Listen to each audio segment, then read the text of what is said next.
One thing that impressed me most about Zuck, and this is true of Boz as well, is This is Philip Su. He's one of the few who have been promoted to Distinguished Engineer, or IC9, at Meta, which is 3 levels higher than staff, and I asked him about everything he learned along the way. Someone that stands out to you that consistently impressed you.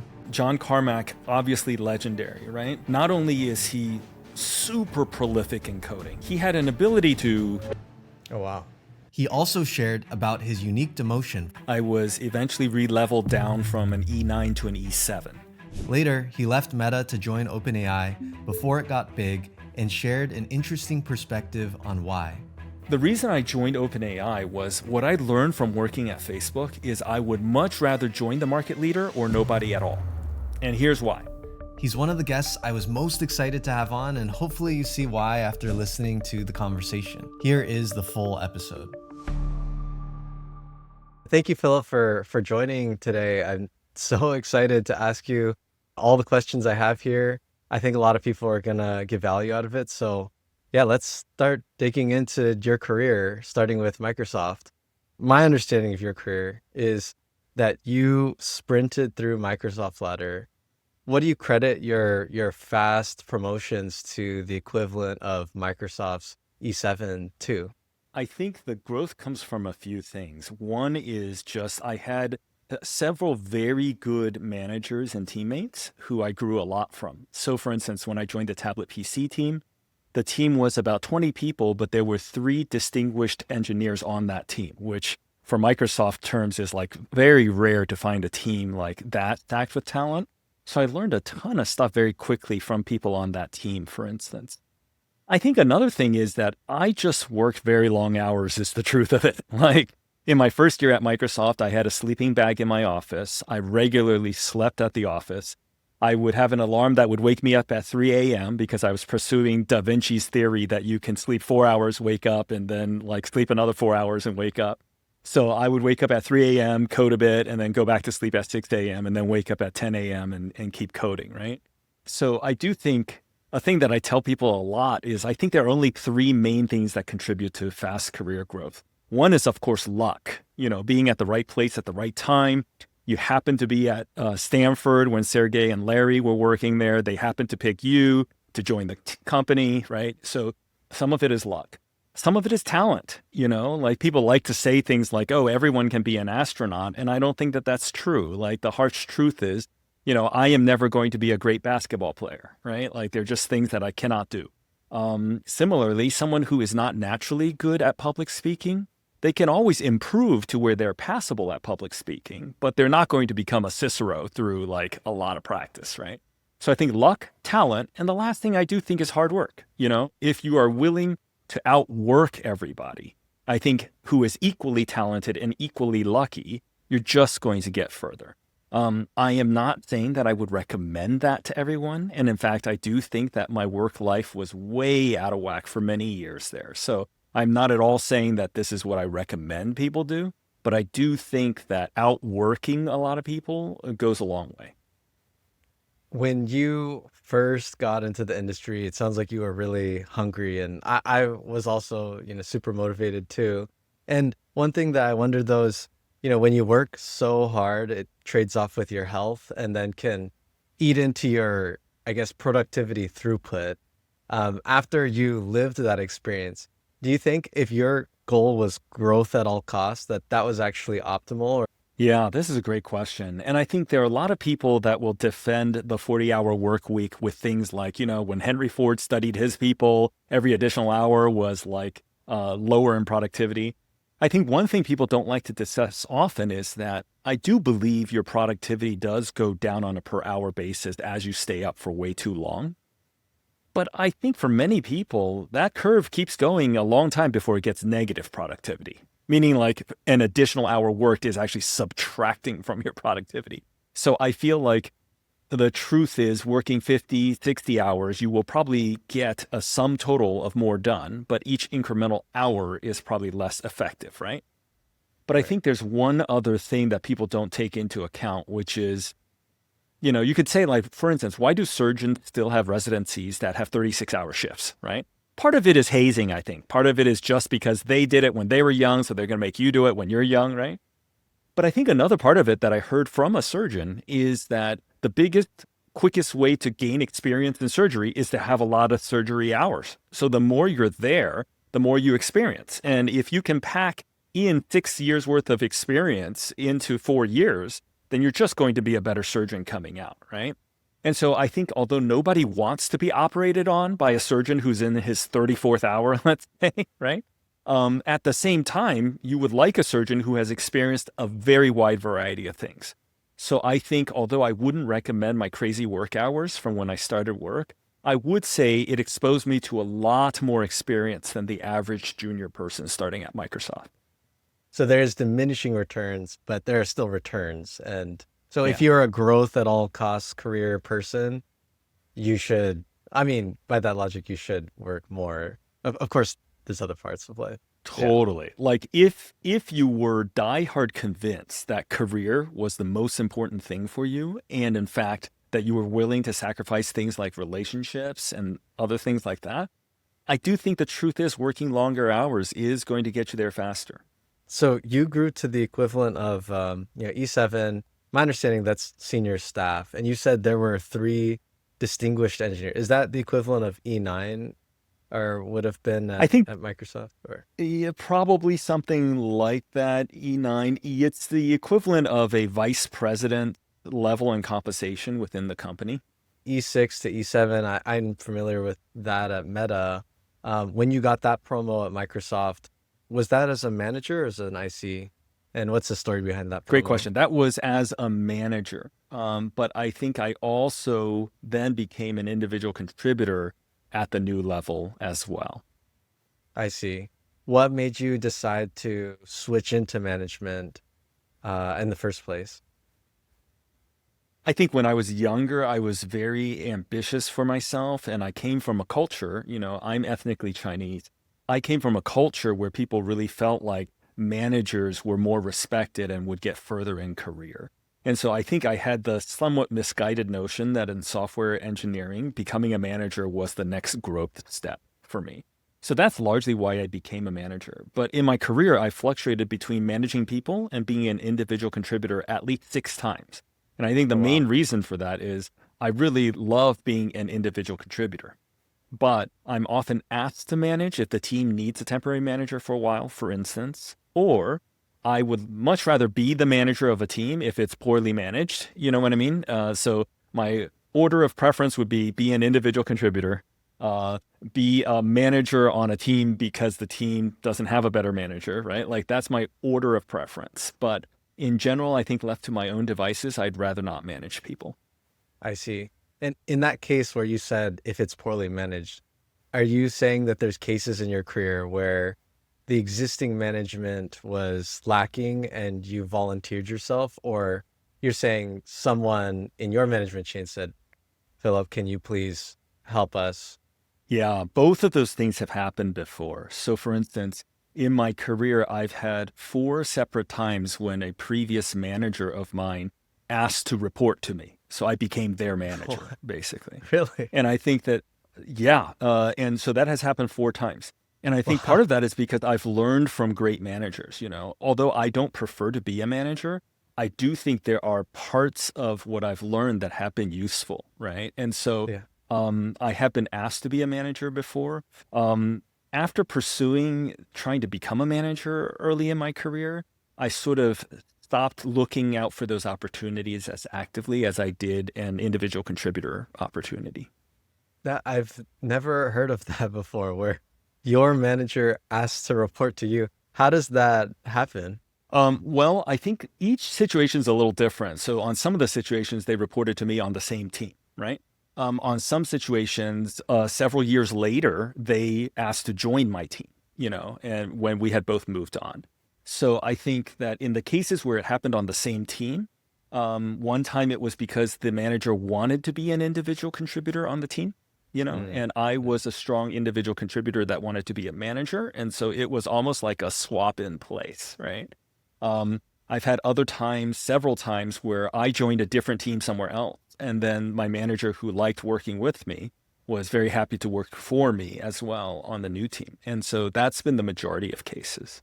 At some point you get in your career, there's that decision point of, do you want to continue down the IC track or do you want to become a manager? What would be your framework of thinking through that for someone who's considering that for themselves? Yeah, great question. Personality-wise, I'm very open to new experience. So in general, I'm going to advocate for trying new things, So I feel like in general, it can't hurt to try it if you think that you might like it or you think you might be good at it. But I would put a few asterisks on. One is like, be very sensitive to whether or not it locks you into a career you don't want. So for instance, I've told you that I've switched back to an IC probably 6 times in my career, right? Right. Many people cannot make that transition, meaning they have become a manager. Now they're a manager of managers. They're far away from the code. They either are unwilling to take a lower level job in order to be an IC, which I'm very willing to do, right? Or they are unable to meet the expectations of their level as a manager as an IC. And so I Right. think people have to be very careful not to accidentally walk through a one-way door on that. For me, I've kept that door open 2 ways because I do the switch often. And when I'm managing teams, I also love the actual coding. So I still try to dive into the code whenever I can. And so I've kept both sides sort of evergreen, but I don't think that's true of many people. So like one is be careful that you don't walk through a one-way door that you're not positive that you want to walk through, right?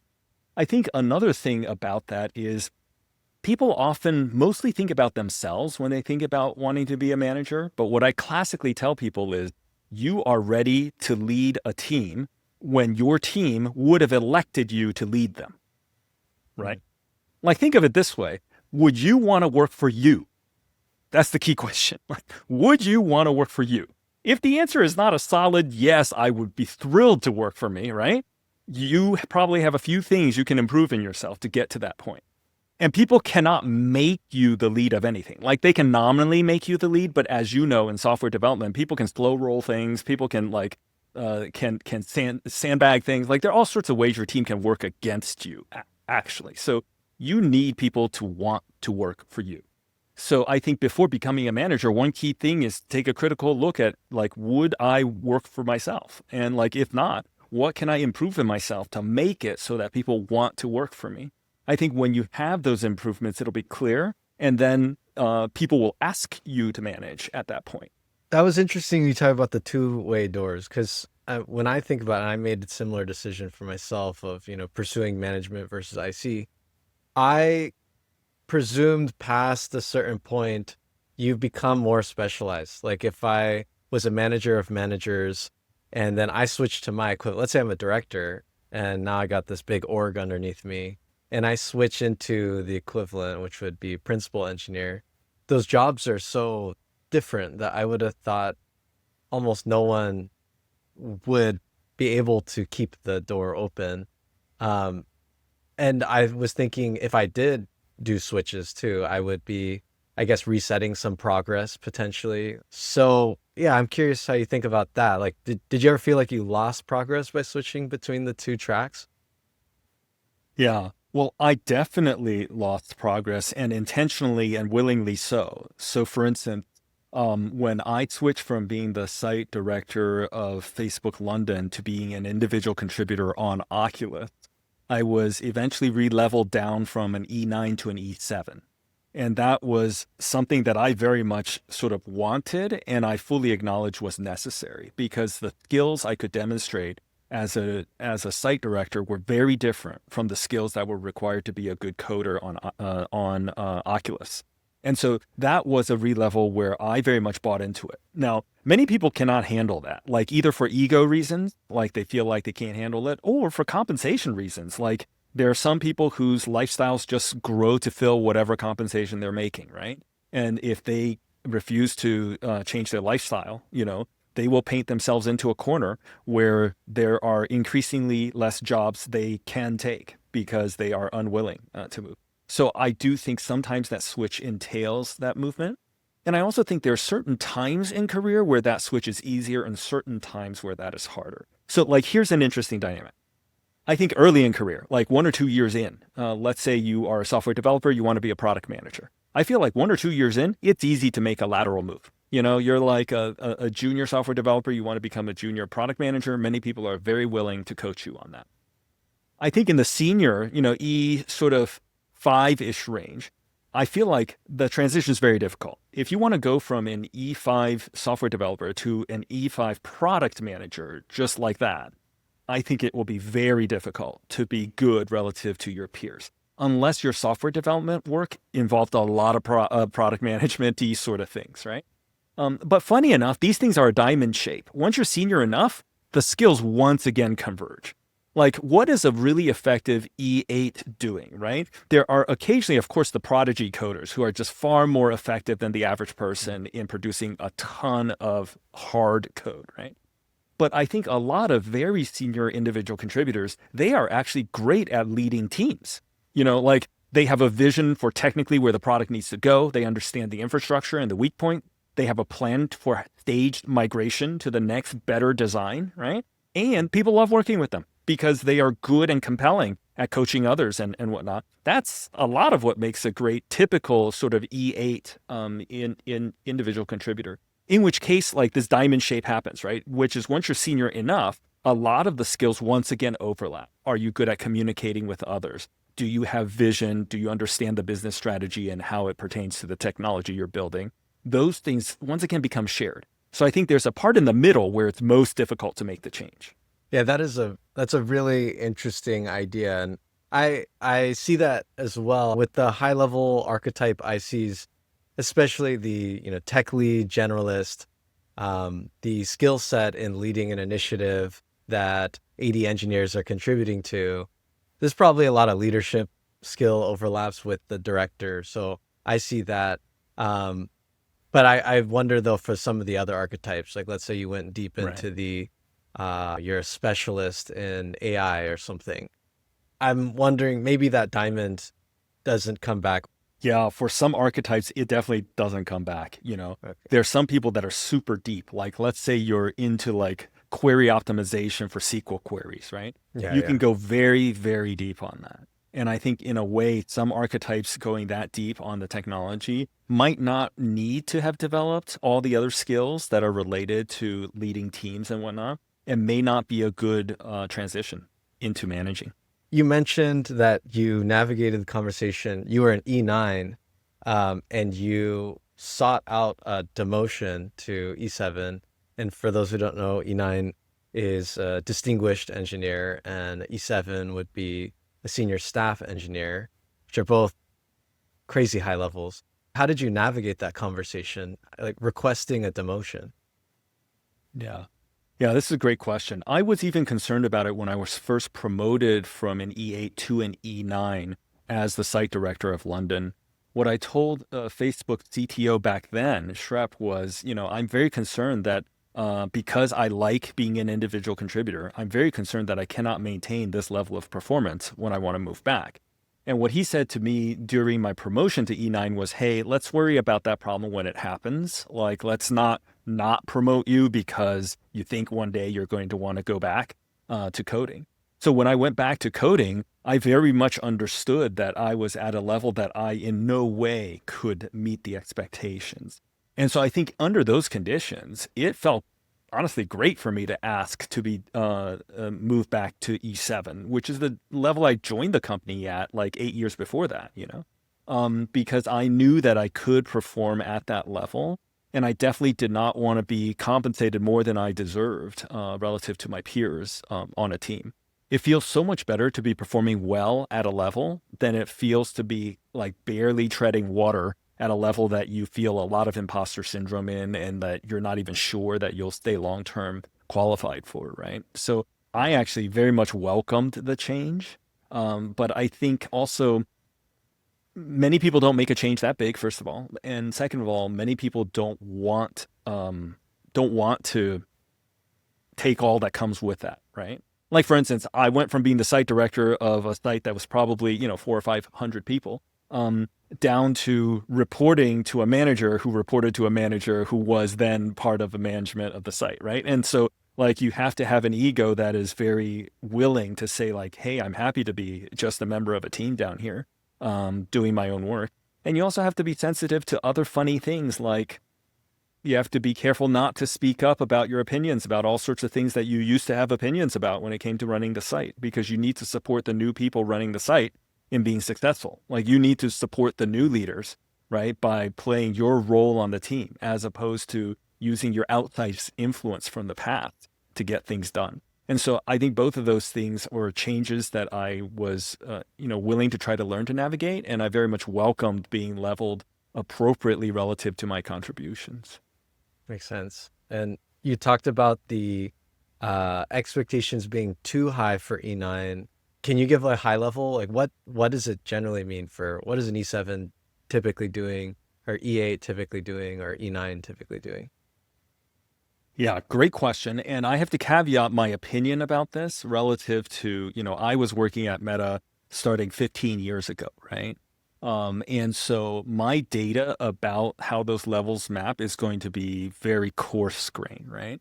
But in general, I think here are a few important concepts just when it comes to all those levels, right? Is it is about the scope of the person's influence. So like how big or how long or how valuable of a project can you single-handedly guarantee the delivery of? Okay, Yeah. so like an intern can not even guarantee the delivery of a feature necessarily, right? Or they might guarantee the delivery of a small feature on time, right?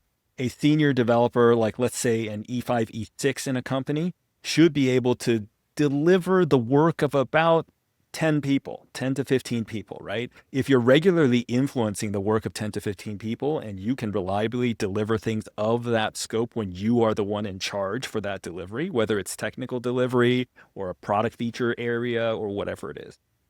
Usually at E7, once again, my data is probably very stale, I'd expect a person to regularly impact the work of maybe 50 people. So like you would be a person that is driving technical direction for maybe around a team of about 50 people. You are regularly consulted on key changes on that team by the product managers, by the engineering managers. Like you are viewed as that influential, right? Typically, you are able to personally deliver projects on the scope of like 6 months, meaning like, hey, if I tell you this is your goal and I don't have time to speak to you for the next 6 months and I send you off into, the wilds of coding, you should be able to come back in 6 months with this thing done, right? Like that is the scale and the scope of what I'd expect a person to personally be able to do, right? As you get to 8 and 9, those things just multiply out. And I think there's both a quantitative change to it. So meaning like I'd expect a director to regularly influence probably the work of 100 people, like that's around the scale that I would say seems deserving, right? On the IC side, as you know, people can be ICs that are large scope in many different ways. They can be large because they're very deep, right? They're narrow, but they're very deep, right? They're deep in a way qualitatively that they can do things others can't do. So like a great E8 that's deep qualitatively, that is deserving of it, for instance, you cannot simply replace him or her with like 4 E6s and expect the same work. Like there's a level of work at which no amount of adding people 2 levels below is going to get the quality of work that you need, right? So there are some jobs like that. There are some people that are very broad. So they are a jack of all trades. This type of person is especially useful for nascent teams or startups, right? For small groups, because generalists are super valuable there. And that's also because typically you cannot hire 3 E6s that basically can outperform one great generalist E8 that can like do a little bit of everything, right? So there's a quantization question there. So there's both a quantified difference, meaning size of team influence, but I think the qualitative difference is very, very important because those qualitative differences often cannot be articulated well in a bullet point list that your HR team sends you. And in fact, if you go and try to do that bullet point list, you'll often be disappointed that you're still not at the level and you'll be very confused why not. It's because people at those levels excel for very different reasons. And it takes the judgment of a person above those levels. And these are hard judgments, right? To decide whether or not a person is deserving. So like, let's say you get promoted from an E8 to an E9. When I worked back at the company, right? E9 wasn't even a level when I was first promoted to E8. Like it didn't exist as a concept. Later, the company, like it got hugely important people in the company, like John Carmack as a good example, as an individual contributor, right? Like what would you level him at, right? So the company eventually had to invent these levels. I think there was a period of time when it was discussed when I was part of the conversation of the first promotions into E9. And my memory, if my memory serves correctly, the company was probably several thousand people at this point, and the company was considering promoting 3 engineers into E9, you know? And so when you have that small of a sample set, it is very hard to create a bulleted to-do list of like, oh, if you're E8, do these 4 things, and then we will like move you to E9. Every one of those 3 people were very different in shape. They were different archetypes, right? They were successful for different reasons. And so I do think that as you get higher up in level, it's almost like how you become a professor somewhere, right? Like, it's not like they have a bullet list that says you publish 10 papers over 3 years in journals of this quality and you're guaranteed tenure, right? At some level, it's all the other professors believe you're a professor. Then you're kind of a professor, right? Same with these leadership levels. At like 8 and above, in my opinion, a lot of it is would other E8s think you are an E8? You know, for whatever reasons they think that. And those reasons are different for people, different archetypes, and they are hard to articulate. And so for anybody who's looking for a punch card to get there, that's why it's hard to describe how to do it. With that dynamic, then I kind of wonder if there could be a chicken and egg problem. So imagine you are a excellent E7, but there are no E8s or E9s in your vicinity. Could you even get that qualitative input that says, hey, you're solving problems that, E7s can't, because you're just at the top of where you are? Yeah, totally. Especially at small companies. So this happens all the time to people who join small companies or weak teams, right? Both things can happen. So let's talk about the latter first. Microsoft's a huge company. When I worked there, it was 140,000 people. Now, before the layoffs, it was about 240,000. At 140,000 people, this was like 15 years ago, 140,000 people is more than the populations of 40 countries in the world. So you can imagine like what that feels like to work in a company that's the size of a country.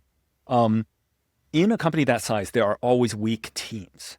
And the problem with weak teams is on a weak team, you may think you are awesome, but that is because you work with very bad peers, okay? So like that will lead to funny situations where people get over-leveled, for instance, or it'll lead to situations where people simply do not have someone they can observe that they can learn from because they're on a weak team. They're like the best. It's like how you buy real estate, right? You never want to be the most expensive house on the block because you have no room to grow up, right? Like you're already at the top. You don't want to be the worst house on the block. Nobody likes you, right? So you kind of want to be the middle house, right? And so you should find a block where you're the middle house. When it comes to those higher levels, I do agree that it's very hard to find great examples of those people. And furthermore, each of those examples excel in different ways that might not be well matched to what you're good at, right? So I feel the more important thing at those levels is not necessarily another person to observe, but a great coach that can give you feedback. Someone who is a decision maker in the promotion of, let's say, an 8 to a 9. And they can tell you like, hey, qualitatively, you're way off from where we need you to be. And then you can have a meaningful discussion about like, oh, what things can I do that would be more like that, right? So I think it's much better to get that qualitative opinion than to necessarily find the right people to model after. So when you got promoted to E9, what was the project or the scope, just to give people a sense of, what does it look like if something gets you to that level? Yeah, I had brought 12 people with me to start the engineering portion of the London office of Meta, right? And so we started off pretty small like that. And over a period of about 4 or 5 years, we grew it to a site of probably 400 or 500 people, right? And so through that growth, I managed several key transitions on the site. So when you start off with a site with 12 engineers, that's super easy. Like a great engineering manager at a level 6 could do a solid job running that, right? But as you grow with each order of magnitude difference in the size of the team, the complexity of the problems becomes much harder and the solutions become much less black or white. They become always kind of gray in some direction. And so I think the promotion was primarily because I was handling a much wider variety of things and much more key strategic decisions. Let me give you a concrete example. One of the last meetings I had as a site lead was I was trying to convince the people in Menlo Park the number of interns they should hire and the headcount they should have in London this year for this summer, because I had done the math on the H-1B anticipated volume for the following year for full-time offers to matriculate into Menlo Park. Does that make sense? So I was having a conversation 18 months before the actual thing was going to happen. And I had used data to derive what actions we should take today that would only play out 18 months in, right? No one else was thinking about that, right? When I was more junior as an E8 in the site, I was the first one of all of Meta's sites to really look at not only ladder levels of all the engineers, but the pyramid of seniority, and to really think about like, hey, do we actually have the right seniority of people? Are we growing people at a commensurate engineering like growth velocity, right? And so things like that, which are also much more about strategic things than they are about sort of tangible, concrete things to deliver. So I think there are a variety of those sorts of decisions that become larger and larger in scope, either in the breadth of people they impact or in the timeline forward in which you're expected to think. Is there something that you learned that really made a difference in upholding a strong engineering culture? Because you had a very unique opportunity to take, it's almost like you started a company within a company. What is it that really made a difference in making sure that site was very strong from an engineering perspective? Yeah, great question. I think one huge help to me before starting the site was not only did I observe other sites. So I was the second person hired in Meta Seattle. And Meta Seattle was Meta's first office outside of its headquarters back then in Palo Alto. So I had seen what it felt like to grow from 4 desks into 120 desks by the time I left. And I had learned from some of the things we learned from that were mistakes in how we grew that site, right? But more importantly, before I actually started the engineering office in London, I interviewed site directors from other companies at different sites. For instance, one super helpful site director was the former site director of Google London, David Singleton, who became Stripe's CTO sometime after that. He gave me some great advice, the best advice of which was that Google had experimented with what they call landing teams, how many people you bring to a site to bootstrap the culture and whatnot. Our decisions on landing teams were influenced by 2 things. One thing was Shrep. Shrep said he wanted 2 full interview loops of people, meaning he wanted enough engineers for 2 full loops. Okay, so that estimates about 10 to 12 people, right? The thing I learned from David Singleton was that Google had experimented, and Google's takeaway was make the landing team commit to 2 years minimum. Now, you'll find many companies that approach this differently. They'll have a landing team show up for the first 3 months, the first 6 months, and then the site is on their own, right? I think that that's a mistake because it is very difficult to maintain culture in those early growth periods where the percentage of new people is like commensurate with the percentage of old people that have been around for like more than 3 months, right? And so I brought 12 people with me and I asked them to commit for 2 years. And that made a humongous difference. The other big difference culturally with the 12 people I brought is I interviewed probably nearly 50 people in the company that volunteered to go. And I chose the 12, right? And one of the ways I chose it is I interviewed not only the people, but some of their peers and definitely their manager when it came to how they were good culture carriers for the company. Like, would this be a good person to add to the culture of the site?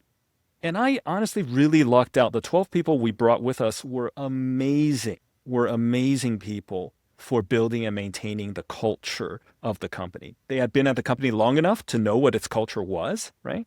I also asked that each one of them be able to bring over a project of some sort because you also need someone that's able to lead work, right? And then you have exceptional talents like people like Ben Matthews who were individual contributors that were very happy to work on whatever the site needed, but could code the crap out of things, was just very, very productive and very astute when it came to how to hire. So I really lucked out with the people that we ended up choosing to build the site. And so much of it was due to learning from others who've done it before. I see. And you said that you wanted people to commit for 2 years. Is that a verbal thing, or is there you get some additional equity for staying or something like that? There's no compensation to it. So people got paid whatever they got paid before, right? And we didn't make them sign anything that said it was 2 years. But I basically had a serious conversation with them of like, hey, I'm only looking for people who are committed to at least being there 2 years, right? So if Right. that doesn't fit in with your life plan, this is probably not the job for you, right? And Right. so those folks sort of self-elected off, right? We had one person who needed to go back sooner than their 2 year, one or two people needed to go back sooner than their 2 year time commitment. And those were understandable reasons. And we just talked about it when it happened. And I was very supportive of them transitioning. But the surprise, even to me, is far more people stayed much longer than that. In fact, from the original landing team, I want to say probably about 4 people are still in London right now, 15 years later. Like they are basically British citizens, right? And when they joined me in London, that was not the plan. They were not joining me because they sneakily thought they would become British citizens. Like they ended up loving London. They loved the office. They stayed committed, right? So I think in the end, we also were very fortunate to have people that were committed like that without any sort of real enforcement of it. You mentioned that Shrep was your manager at some point, and when I was digging through things, I saw you had worked with Boz as well, and I imagine you had some proximity to Mark Zuckerberg. Do you have any favorite stories working with them? I was very curious because they're all so legendary. Yeah. Um, I was very fortunate in working for a lot of great people at Facebook. So my first manager was Boz, right? And Boz eventually became the CTO. My manager during the years of leading London was Shrep, the then CTO. Both gave me sort of great advice and guidance. I only talked one-on-one with Zuck a few times, so I don't really have too much insight there other than he felt to me like he led the teams. He felt very genuine to me in how he led the teams. One thing that impressed me most about Zuck is, and this is true of Boz as well, is you got to remember when I joined the company, I was 33 years old, right? The median age of the company back then was 27. And so I was the oldest guy in the Seattle office for the first 7 months. Like a 33-year-old was literally the oldest guy, right? And so most of the people I worked for were actually younger than me, right? But I was very impressed with both Boz and Zuck in their ability and willingness to personally grow.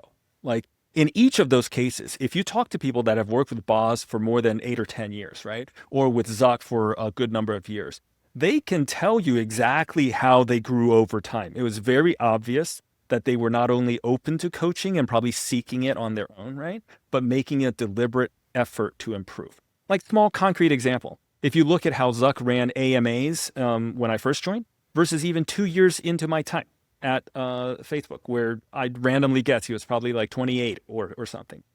He had greatly improved how he communicated at AMAs. So like there were really neat things. I'm pretty sure, for instance, small thing, but I noticed, right? I'm pretty sure someone coached him on how to hold his head when he was speaking in public. So when I first joined Facebook, Zuck's natural pose when talking was head slightly upward. So he would look slightly like this at the crowd, right? But through the years, you saw him deliberately correct that. It was very obvious. He like deliberately corrected it to where now he faces the crowd straight on, right? And so I was always very impressed by the things they were very willing to improve in themselves and put effort into. You mentioned some of the highest level ICs, the qualitative feedback from people around them is a really important aspect. I'm curious from your perspective, having worked with a lot of Meta's, highest profile ICs, is there someone that stands out to you that consistently impressed you? One person that I worked only ever so indirectly with, so barely with, John Carmack, obviously legendary, right? But the thing when you work in Oculus that you realize is not only is he super prolific in coding, okay? So he produced so much code, but he had an ability to drop into your code base and product after not looking at it for like 6 months and give actual concrete advice about what to do. Like I was working on a very tiny product called Oculus 360 Photos, very simple product. Just one random day, like John dropped into the code base and he tried it out, and he like had insights about like the distortion on the corners of the photos, like when you turned, and he had some performance ideas for like, hey, I think we can speed up performance like this. And this is all without anybody A, asking, right? But B, like he said some really smart things that just no one on the team had thought of. So that was impressive, but I didn't work with him as directly. A great example of an interesting shaped person, Scott Renfro. So I worked with him a bit more because he came out for a rotation in London for 6 months. One thing that you'll find consistently is peer feedback about Scott's work on a team is super glowing. Like when Scott reviews your PR, right? Even if you do something very dumb, he will put it in a very sensitive way, not to shame you or anything. So he'll say it in a way that you understand what he's saying is like, hey, this thing could be done differently, right? But he'll never publicly shame you or anything like that. If you look at peer feedback for him, it is overwhelmingly like Scott takes time out of his day to make me great. So he was an example where I think his seniority was well deserved in the company because it was very obvious that having him on the team would make your entire team much better. So he was a force multiplier for teams. And later on, he led these huge things for Meta. I'm pretty sure he had something to do with GDPR at some level and like a few other things, like huge infrastructure-wide, like massive changes. And so he was capable both personally of guaranteeing a huge scope of work, right? But he was also a force multiplier for the teams he was on. So kind of a slam dunk case of someone who deserved to be rewarded well for that work. Coming to the end of your tenure at Facebook, or yeah, it was Facebook at the time. I remember I joined in 2018, and I had been there for some amount of months, and I heard in the echoes of workplace that someone had bought the entire company coffee for a day. And now I've read a lot of your posts, and I know that was you. What made you want to buy everyone at the company coffee for a day and spend over $23,000? Yeah, great question. I'll start with the original story, which was several years into my time at Facebook. Facebook had moved into its current location in Menlo Park. Hacker Square wasn't fully paved yet. Eventually, a Fields Coffee opened there. And one Christmas, I just thought, well, let me buy everybody a coffee for Christmas, right? So for that Christmas, for one day, I had paid for coffee for everyone. And I just felt it was such a joyous thing to see how happy people were to get a free coffee from someone, right? And after that day, the CEO of Phil's had written me to say that his employees really enjoyed the day a whole lot because it had never happened in their history, like something so crazy, right? And so I felt like it was a sort of a pay it forward sort of thing that made me feel great, that made others feel great. When I left the company, I really felt like, I loved the company so much, and the company gave me so much over time, like gave me the opportunity to do really interesting things, gave me incredible coaching, right? When I joined the company, a brick of money fell on my head, right? Like I did not join Facebook. People forget when I joined Facebook, the big talk was still like Friendster was coming back, G Plus was going to roll over Facebook. Like there was all sorts of talk. And eventually like Facebook would never make money on mobile. Like there was a lot of like rock throwing, right? And so when I joined the company, I had no expectations for what would happen. I had left Microsoft after working at Microsoft 12 years. The stock had gone up 15 cents in those 12 years, so I had sold my 7/8 of unvested, like remaining shares for $1,600, and I went to the company store and bought like an Xbox 360, a driving wheel, and Forza 3. And I was thrilled, right? So the fact that a brick of money hit my head, not by my own design, but really just by being lucky, right? Made me so grateful. What I did when Facebook IPO'd, I gave 100% of what I made from the IPO to charity, because I felt like it was not a thing that I deserved, honestly. And I don't mean to poo-poo myself. Like all I mean is like, I was lucky enough to be born in a time frame where my interest in computer science actually paid something versus if I worked for a blacksmith 400 years ago, right? And I happened to have migrated to America, land of opportunity, right? So I felt super lucky. And so what I wanted to do was, given the great experience at Phil's that first time with Chris Smith, when I left the company, I felt like I want to give something back, for all the things the company has done for me. And so what I did was I coordinated with the major sites that had employees. So back then it was probably 5 different sites I thought of coordinating with. And I just called the individual owners of the coffee shops in those places and arranged a way to pay for a coffee for a day. And it was super fun and really rewarding to do. And I'm really glad that I did it. Yeah, I mean, it definitely left an impression. I think everyone, me and all my friends were kind of new grads at the time, and it's kind of this fun little thing. I don't remember if it was attached to your name at the time. I think we just thought it was someone nice at Facebook was paying. So, it was appreciated for sure. So when you decided to leave Facebook, I'm curious because it sounds like everything was going quite well. What was your rationale for leaving? Yeah, great question. The biggest thing on my mind back then was I was very concerned about the rising income gap in America. And so I wanted to start a B Corp to bridge the rising income gap. I had a few ideas for how to do that. Back then in 2018, I was also like, this doesn't sound revolutionary now, but back then I was complaining to coworkers that I think we're going to experience technical unemployment. And back then that term hadn't even really come around, but I was convinced that robots would replace people and that our society needed to change quickly to adapt to that. And so most of my coworkers disagreed, but I felt very concerned about it. So I thought I should actually do something like start a B Corp to try to do that. And so one of the main reasons that I stepped down was that I felt like Facebook had grown to a point where it would be fine, honestly, without me, like plenty more than fine. It was doing really well. And I was concerned about this thing happening to America. Mm. I think another thing, if I were to evaluate myself having left the company at the same level as when I joined, right, is I feel like I was much more useful as an individual contributor when Facebook was small. When I joined as the second person hired in Seattle, Facebook had 500 engineers globally at that point, right? But that meant that I, along with 2 other engineers, could ship the entire video calling feature, from nothing to shipping, in a period of probably 6 months, right? I'm a generalist, not a specialist. So I was also able to help with the negotiation of things like, what does the Skype contract say? I helped negotiate and hire and manage the contractors that were testing on it. So I was capable of doing a very wide variety of things.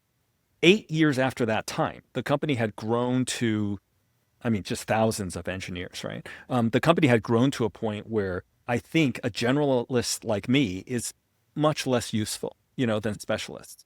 And so I also felt that my unique value contribution was no longer the same. I was a very generic coder, and I wasn't contributing anything that was exceptional, honestly. And so I also felt like I was much less effective for the company. Would you say that's generally true? So, taking it out of big tech, imagine someone wants to work at startups. Would you say the generalist skill set is the way to go and, specialists can have an edge at the largest companies? Yeah, that's my intuition, is that most small companies value generalists more than specialists. Like every small company can use definitely one specialist, like no matter what domain you're in, right? You probably want at least one person who really knows that domain super well, right? But I think most of the times what you deal with in small companies is quantization effects. Like if your company is large enough, you can hire a PR comms person whose full-time job, 40 hours a week, is to handle comms, right? But before you're that large, it's very difficult to hire a part-time 3 hours a week comms person, right? And so you kind of tap some product manager on your team that's pretty good with communication and you ask them to handle it for a while, right? So because of these quantization effects, I do think generalists are more purposable in those cases of fractionalization, right? You can fractionalize the generalist to a bunch of different roles. But eventually a company gets so large that each fraction of work that needs to be done is probably, warranting one or more employees full time on it, in which case having the generalist is kind of like a lot of wasted energy, right? Because they are only 15% of their skill set pertains to the actual work you're doing. So at some point, once you left Facebook and then you pursued the B Corp, I saw that you came back to the industry for a little bit to join OpenAI. I'm curious, what's the story behind you coming back to industry? Sometime after quitting Facebook, I ended up starting a local nonprofit in Seattle called OutArray that builds free software for global health. And this was funded by the Gates Foundation. And the software is deployed, I think, in Nigeria, Kenya, and South Africa, and it helps with assisting rapid testing for malaria. Okay. That work was simply because I didn't expect to have a grant from the Gates Foundation. I felt very fortunate and lucky to have been chosen to get a grant for that. And I felt like building some free software for global health seemed like a great idea. And so I really enjoyed that work. After that, I took a break for a while where I was unemployed. And I think part of that, during that time, I had started using a lot more of GitHub Copilot in VS Code back then, trying to evangelize to friends that, hey, this AI thing, like it's useful. But I had a hard time convincing people to join back then to pay for it. And so when AI began to really take off, sometime in the time frame of maybe ChatGPT 3.5 or 4, I felt like, wow, this is a huge transition point in the industry. I feel like I missed two major transition points because I was at Microsoft. First of all, I missed the whole .com thing because Microsoft as a whole missed the internet revolution, right? And so that was a massive thing. The second thing was the mobile revolution. Microsoft largely missed that as well. And I was at Microsoft when that happened. And so I felt very fortunate to have caught the social network revolution, right? Which was a huge transition point in humanity. But I increasingly felt like AI would potentially be as big or maybe bigger than the internet's impact on humanity. Because from a universe perspective, we might be the first species to create something smarter than us. And from like an evolutionary perspective, that's just really weird. Like that goes second order, like once that happens, right? Is like, what is actually happening in the universe, right? We might answer the Fermi question, right? And so I felt like this transition was something I didn't want to miss. The reason I joined OpenAI was what I learned from working at Facebook is I would much rather join the market leader or nobody at all. And here's why. I think the market leader has room to experiment because it can afford to fail at a few things. This is what I discovered at Facebook. With a big enough market lead, you can take some brave big shots because like if two things fail, and Facebook had some big colossal failures too, right? But you have enough of a lead to do it. Usually the market follower, like Google Plus as a good example, right? Usually the market follower, their formula has to be match all of the leaders' checkboxes and have one unique thing you think is going to be differentiating. In the case of Google Plus, the thing was circles. This idea that you might want to manage circles of friends that are different, okay? But to have a social network, you had to do all the basics that every other social network did, right? So I feel like, especially number twos, number threes might be able to do crazy Hail Marys, but number twos, the problem with number twos is their whole schedule and timeline is dictated by the leader. Like they have to be fast follow, right? Whereas number one gets to blow a lot of time on crazy things. And I love the craziness. So that's why when I looked to join AI, I only applied to OpenAI. My plan was I either join that or I'm still going to write my own software. I see. And when you joined OpenAI, how did it compare to Facebook? Great question. I had joined Facebook at a different stage in its growth. When I joined Facebook, it was 500 engineers, right? When I joined OpenAI, I want to say it was about 120 engineers. So like qualitatively, that is very different. So with that caveat in mind, it is really the highest talent density of any group of engineers I've worked with. And so it was really amazing. And that's after when I shifted from Microsoft to Facebook, I felt like Facebook was a huge jump in quality of engineer on average of the person that I worked with. And there are just amazing people, especially in early Facebook. It was like full of amazing people. I felt like OpenAI was even a notch above that. And so it was really amazing, the people I got a chance to work with and to learn from. What are the things that made you see how amazing it was? Was it the technical abilities or something else that really stood out to you? Yeah, people had exceptional technical capabilities. I would say one thing that Facebook always had a lot of that I believe OpenAI is going to get increasingly better at is I think Facebook always focused a lot on product. Like what is the product? Why do people use it? And I think there's a way in which, like, because Facebook did not honestly have much magic sauce beyond a network effect and a great product people love using, right? It causes you to work on it. Whereas I would say in the early ChatGPT days, when there were no viable competitors, right? You kind of could have a lousy product. People use it anyway, right? And because like you might remember like a year or two ago, it's very common for like every fourth conversation thread to have an error, like a server error, and then you like reload the thread and you rerun it, right? You can get away with that when nobody else is producing anything near as compelling. But I think as competition heats up, people will begin to see that ultimately products are what make things, not pure research, but actual research shipping in compelling products is what makes for success. Yeah, yeah. Definitely, I agree. The early days of ChatGPT, it was so special that you put up with it, and Yeah. now people are catching up with it. One thing I wanted to ask you, and I think this is because I, am a fan of your writing and I've read so much of it. What I've seen is that your writing ability is a superpower of yours, and I know writing's important for software engineers. It gets you a lot of leverage. I'm curious, how did you develop that skill? Were you writing from a young age, or is that something you developed at Microsoft? Yeah, what tips do you have when it comes to writing?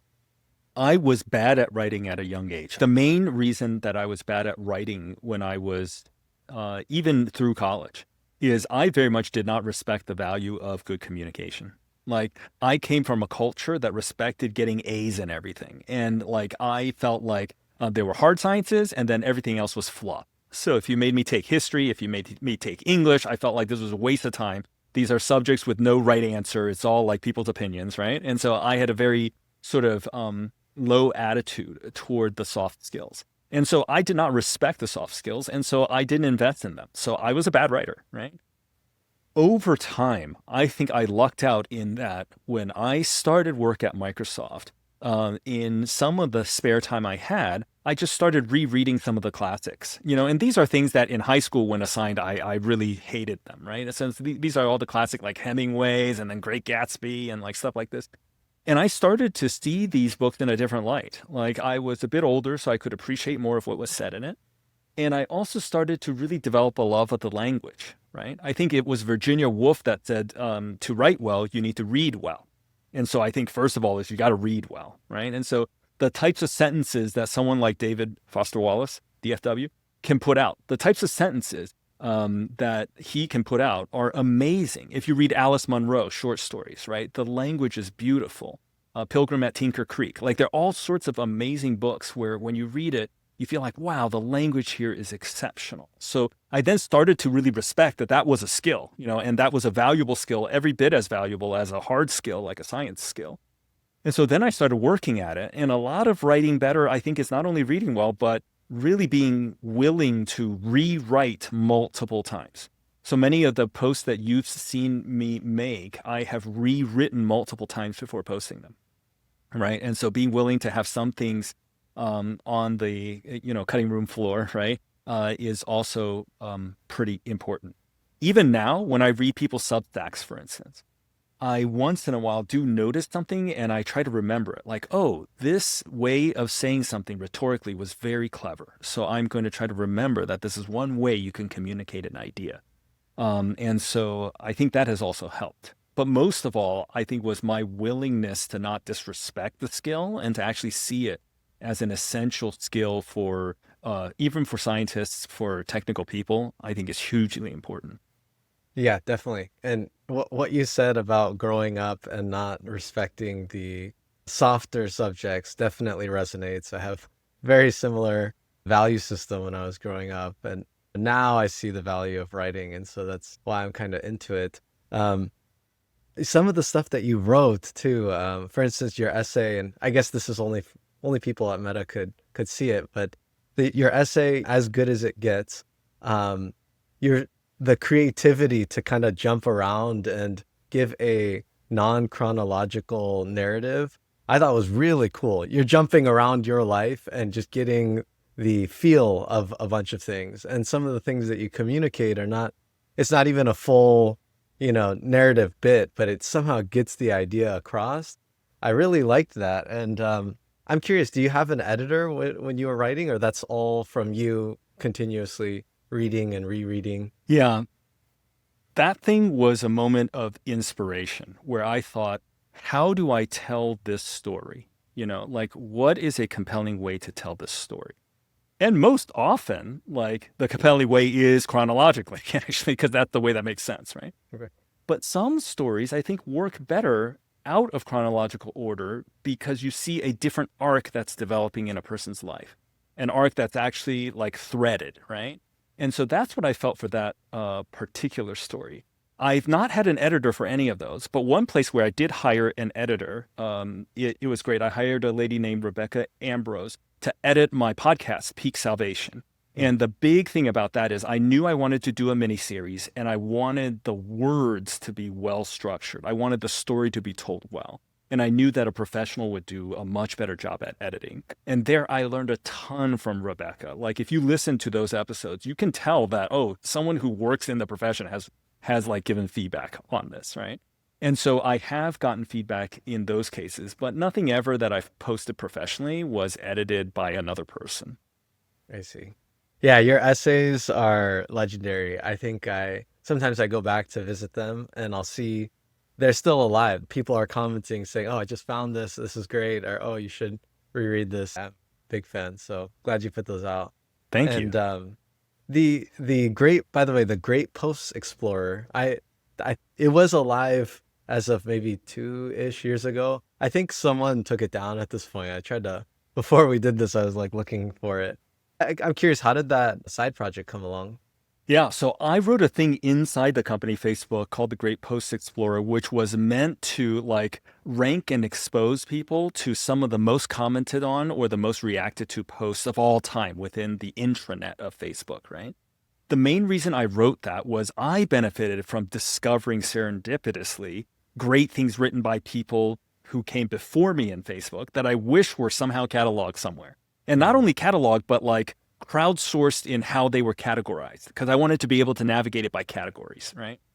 And so I built that thing with that hope. And so the whole purpose of it was the realization that, Slack has a worst case of this, but Facebook has this, which is like posts fade temporally. But in my opinion, the value of a post is often temporal, but in the cases of some posts, the value is not temporal. Like, this is just like some podcasts, are evergreen, and some podcasts talk about current news. And so to me, I wrote the Great Posts Explorer as a chance for people to discover some amazingly timeless things that people have posted in the past. Part of writing well is reading quality stuff. And that's also what made me want to go deep in there, because you essentially created a curated set of quality posts where all of Meta was helping you curate. And so, yeah, I loved that when it was up. I'm not sure what happened to it. Coming to the end, I just wanted to ask you a few reflections on your career that might be helpful for some people. So the first thing I wanted to ask was, when you were young, you prided yourself on fast execution speed. That was something that set you apart, at least from what I can tell in your writing. And then later you were more of a leader, you slowed down in the execution. I'm curious, do you find that software engineering is like being an athlete from the perspective of you have some performance peak at, I don't know exactly what, for an athlete, it's probably late 20s or early 30s. And then there's a performance decay, or do you think that you continue to develop experience in software engineering doesn't have that cap? Yeah. I feel like you can get more and more valuable over time. Now, everybody has an asymptote, and everybody's curve is probably asymptotic, meaning like you probably have a phase in your career where growth is easy, and then everybody has a final level, right? Everybody's final level is different, by the way, right? And so as you approach that, you should feel like the growth is slowing. However, just as with work hours beyond 50 or 60, right? I believe each incremental growth can still be growth. So like, I don't think you have to stay fixed and you're a flat line forever. I think here's the thing. When I was young, I would outrun everybody, but I was running serpentine, basically, right? As I've gotten more experience, the idea is to jog in a straight line, right? And how does a senior experienced person jog in a straight line? Part of it is an experienced person usually gets a spidey sense for when things aren't headed the right direction, and they either don't pursue that thing or they convince that team to stop that early. Like they basically save an entire team's worth of time because they're like, hey, I feel like we're heading this direction. I've seen this in the past. One of the things that can happen is this. Concrete example, I had a friend who worked at Microsoft who was telling me that the product he was working on, the vice president of the organization met with them every week to triage the bugs towards shipping. And I told him, look, if your VP is in triage meetings on a weekly basis so that you can ship on time, your project is nowhere near shipping on time. Like this thing is in a huge flame ball. Like this is a huge problem, right? I don't know how people that experience can live through that and not see, how obvious it was to me that that thing is like a bad sign, right? This is a tell that your project is not on track. But I think you develop that sense of like, oh, this is worth investing in. This is not worth investing in. I think the other way you grow your scope over time is I think you begin to value everybody running in the same direction, even if the direction is 3 degrees off ideal. When I was young, I had this idealism to me. So I felt like there was a right direction to go and like 2 degrees off was like wrong, But the problem is a whole team pulling 98 degrees correct versus like half the team pulling 100% correct and the other half debating them on like which is correct. I think the team pulling together is going to get further, and like that was wisdom over time of saying like, even though I don't agree with 100% of this is what Amazon means by disagree and commit, right? Is like, right. There are times you need to disagree and commit. And like, that is valuable in itself. And so I think some of that wisdom I continue to develop. But when it comes to, for instance, a young person's ability to outwork me is definitely true now. Like I do not have the physical stamina I had when I was 24. If you woke me up at 3 a.m. today to start coding, I would code very slowly at 3 a.m. Like when I was 23, if you woke me up at 3, it was no problem. I would just get going, right? So I do think that some things get weaker, and hopefully if we're growing, like other things get stronger. At the beginning of your career, it sounds like you were kind of leapfrogging people to some extent. You became a very young manager, and management is often seen as a profession where your reports need to respect you, and there might be some unusual dynamic because of the age difference. Let's say you have older people reporting to you. I'm curious, how did you win the respect of these people as such a young manager? Yeah, this was difficult. And I think that I both lacked humility when I was younger, and I was overly ambitious for myself. And so as a concrete example, I would not have worked for my 24-year-old self, but I was so ambitious that I was one of the team's strongest engineers. So when I asked to manage people, people were like, well, he's a good engineer. Like, let's not, make him unhappy. Let's like have him manage people, right? In that first year, I had to, as a 24-year-old, I had to fire a 40-year-old. And that was very difficult. Like firing people never gets easier. Hopefully you aren't like the Eye of Sauron and you delight in firing people. But like that was exceptionally difficult. And it was, in my opinion, made more difficult by my self-awareness of just how junior I was relative to this person. You know what I mean? Mm-hmm. And so now he did deserve to be fired. He was not performing to the level of expectations that we had of him, right? But he was also a person that was 2 levels above what my level was, and I was managing him, right? And so like I was too immature to know how to manage people more experienced than me. Like that's its own sort of maturity, is how do you manage someone who's a higher level than you are, how do you even do that successfully is a tricky thing, right? So I did a very poor job of managing. And so I was a pretty bad manager. But I was so obsessed with growth that I was also a huge sponge for learning. So I was constantly getting mentors to grow in some area. I would ask for feedback, like, how can I do this better? I would read a lot of nonfiction about things like managing teams, about what conversations, like all sorts of things, right? So I was doing a lot of self-improvement over time. So I do think that I grew over time, but I was always like, the start was pretty rough. And I've had a lot of things where I've managed poorly. Even in my last year of managing people, I made some huge mistakes. So For instance, one of my biggest weaknesses when managing people is I am very bad at giving feedback. So like I pull punches when I give feedback. I resist giving feedback because I hate the awkward feeling of confrontation, right? And so I resist giving feedback. When I give the feedback, I try to downplay how important it actually is, and so people don't understand how serious it is. And so I continue to be bad at doing that. I think over the years, I've gone from very bad to like passable, but that is not an area where I expect to become, excellent. Whereas I do think I am much better at motivating action. So I think when I lead a team, whether I'm a manager on a team or I'm an individual contributor, I only join teams that I believe in. And when I believe in something, I'm very passionate about it. And I think communicating that passion and that vision excites people to do the work. So I think I am good at that. But there still are a lot of things to improve. We talked a little bit about generalists versus specialists, and sounds like you identify as a generalist. I'm curious, how did that play out over your career? And let's say there's some new grad or someone earlier in their career, they're thinking, should I become a specialist or a generalist? How would you make that decision? Yeah.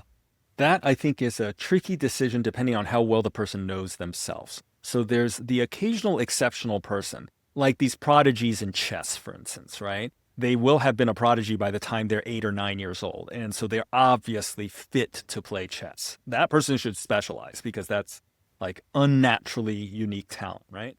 Most people aren't like that. Most people do not, like, from age 7 have a solid like thing of like, I am very good at this, I should do this, right? And so for most people, I would caution against early binding too much to a specialty.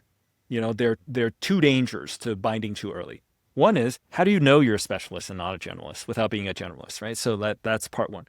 Part two is you have an idiot savant risk, right? Is like you bound so early to a specialization. Like Erdős, a famous mathematician, even as an adult, did not know how to cut his own grapefruit with a knife. So his mom would cut his grapefruit, okay? But this was an amazing mathematician that published tons of papers, right? But he specialized so early, he can't even cut fruit, okay? So like that, to me, feels like over-specialization. But he did some amazing work in mathematics, right? So I feel like if you are 22, 23, starting your career, I would in general encourage at least dabble in a few things before you like die hard commit. One last risk to committing to a specialty way early in your career is, what if that specialty is going away? Especially in the age of AI, this is something to think about. It's like, if you join some company and you're die-hard committed to like technology A, right?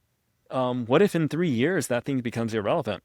And that's all you're like the COBOL person, like hoping like Y2K happens again, right? It's because COBOL's not used anywhere, but that's your specialty. So I think specializations come with that danger, that generalists don't suffer that danger. I guess the last question that I'm curious about is, after this career that you've had, if you were able to go back to the beginning when you just entered the industry and you give yourself some advice based on everything that you know today, what would that advice be? Yeah, great question. I have a few thoughts that I share. One, Roy Disney said, decisions are easy when your values are clear to you, right? Decisions for me a lot of times were hard because I didn't have clear values.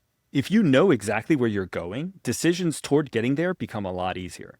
So one advice I would give my younger self is spend a little more time thinking about what you actually want, right? Before you commit to doing these things. I think another thing is I often feel like I was the dog that caught the car, like I was convinced when I joined Microsoft that what I wanted to be was a dev manager, okay? And so for my first 8 years or so, I would take any job that would get me a step toward that. So one, decisions were easy then because it was like, well, does this job get me a step closer? Yes, it does. Then I'll take it, right? But once I caught that car, once I hit that level, once I recognized that, hey, E7 might be my terminal level. This might be the highest I ever get in my career. The problem with peaking early, because I hit that level when I was probably, 20, 30 years old or something like this, right? The problem is you're like a child actor. Like the question is, what are you going to do with the rest of your life? Like if your whole plan is acting, And if nobody hires you for acting, you're going to be in a world of hurt. Like you are not going to enjoy the next 40 years of work. And so for me, I was the dog that caught that car. And I had no mental model for like once I became the dev manager, which I did become, right, at a very young age. Once I became a level 67 and I became that at a relatively young age, it was sort of like, well, like what happens next? And I really went through a period of pretty serious depression because I felt like I had lost a purpose to life. Like life seemed to have so much meaning and direction when I had a clear goal. But I caught the car, right? And then it was like, what to do? So the other thing I would caution my young self about is to just be sure you actually want the thing you want. You know what I mean? Like one thing I tell people now is, would you want to be Warren Buffett? So many people love the billions of dollars, but he also is in his late 90s.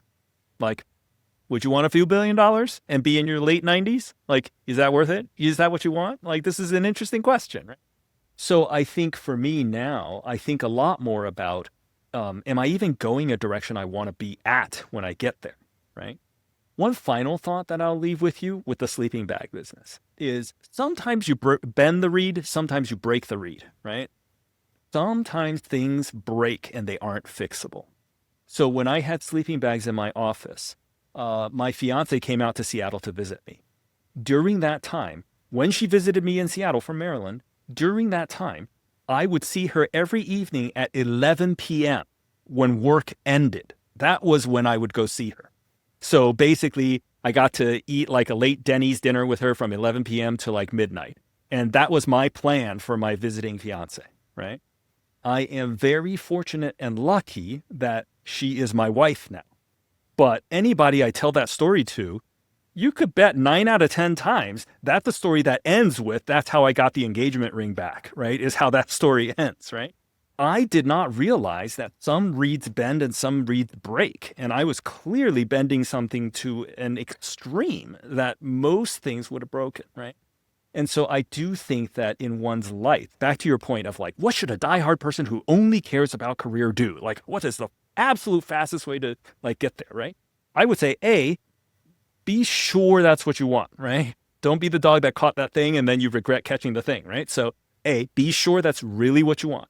And part B is like, be sure you're comfortable with other things breaking, because like that is what it will take to get there if that's truly what you want. So my advice to my younger self about that period of time would have been, in net, getting to level 67, getting to an E7 when you're 30 versus 38 in the big arc doesn't make any difference. Like beyond 38, I still have 30 years of work to go, right? So it's like, how fast do I want to be at my terminal level? Like, what's the real plan there? Versus, can I keep a healthy relationship with my spouse, with my kids, right? That's important. And so that's what I would advise back then.